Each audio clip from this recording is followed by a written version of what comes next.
Hola a todos y bienvenidos a este análisis. Hoy vamos a sumergirnos directamente en lo que bien podríamos llamar la escena del crimen microscópica de los cánceres más agresivos. Para lograr entender a un enemigo biológico pero tan complejo como lo es el colapso celular, necesitamos verlo de cerca. Así que a lo largo de este recorrido vamos a estar apoyándonos en unas imágenes espectaculares, de esas tipo revista científica y en 3D que nos darán una nitidez absoluta. Va a ser un viaje realmente fascinante por el lado más caótico y descontrolado de la biología celular. Empecemos.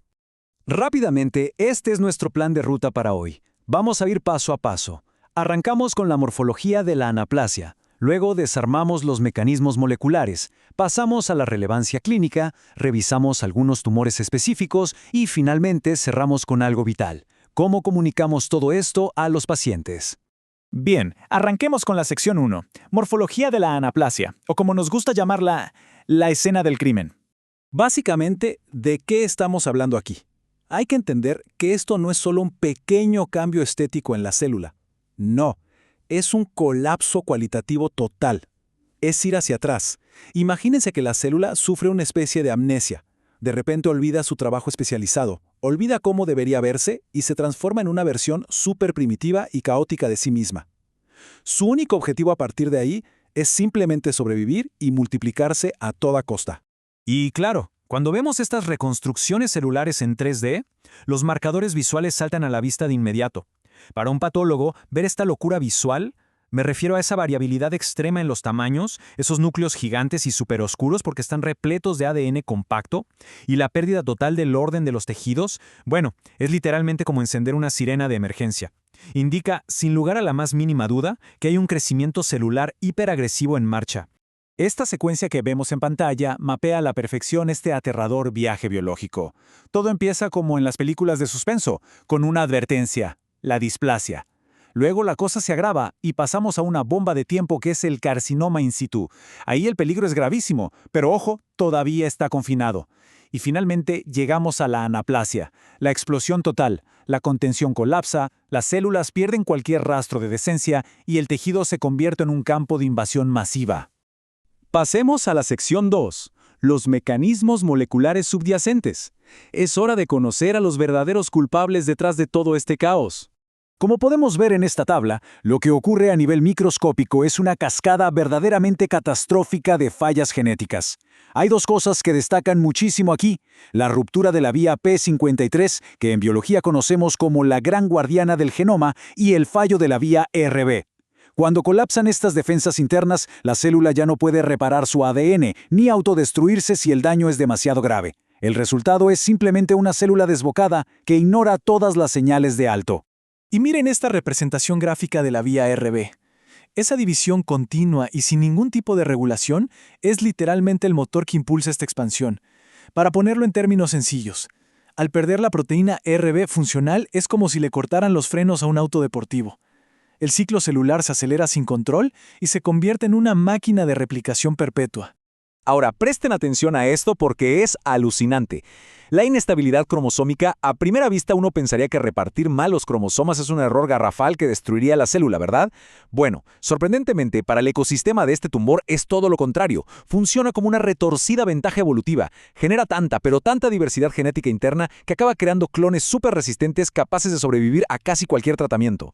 Nos movemos a la sección 3, relevancia clínica y pronóstico. Básicamente, el veredicto final en la vida real.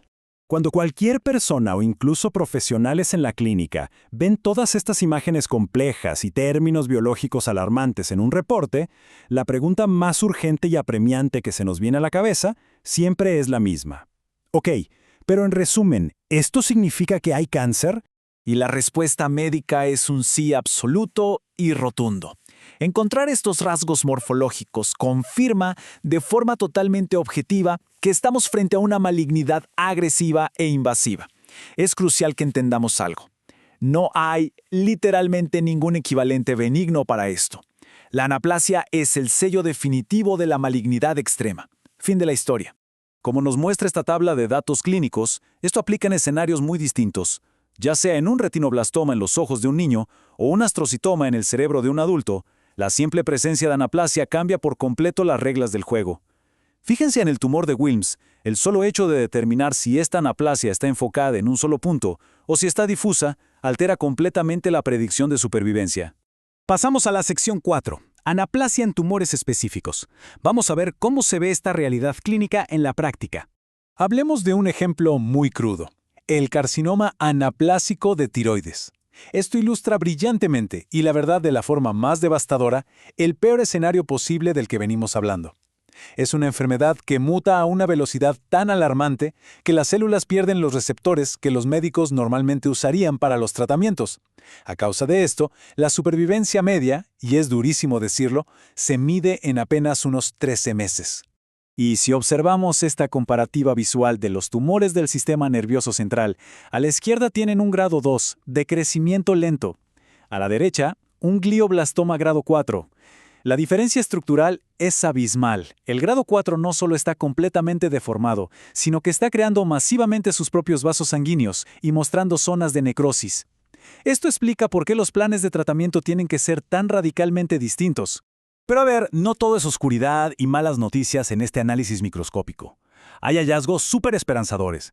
Por ejemplo, al identificar ciertas fusiones moleculares, como las fusiones ALK, ¡boom!, de repente aparece un blanco terapéutico clarísimo.